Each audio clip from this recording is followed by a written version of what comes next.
Pemirsa, penjor jadi kini diburu banyak anggota masyarakat Bali sebagai salah satu sarana perayaan Hari Raya Galungan. Salah satu alasan penjor jadi semakin diminati adalah kepraktisannya.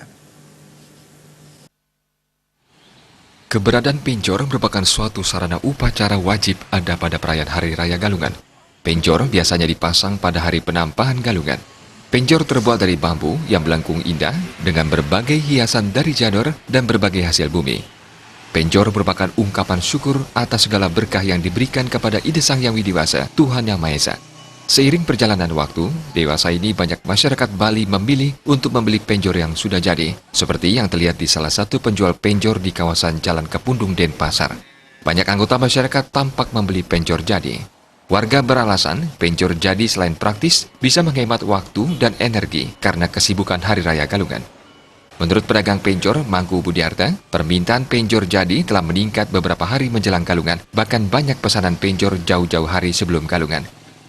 Permintaan tersebut datang dari masyarakat maupun instansi pemerintah dan perusahaan-perusahaan. Penjor jadi tersebut dibanderol dengan harga paling murah Rp250.000.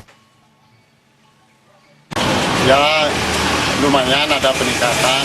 Selain ada peningkatan karena kami sudah main dari lumayan lah. Kami udah punya langganan.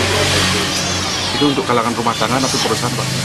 Beberapa kami kantor, instansi pemerintah, dan rumah tangga.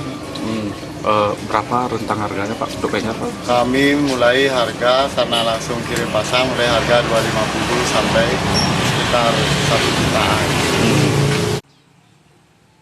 Meski mulai banyak masyarakat membeli penjor jadi terutama di perkotaan, aktivitas membuat penjor sendiri juga masih tetap dilakukan oleh masyarakat Bali.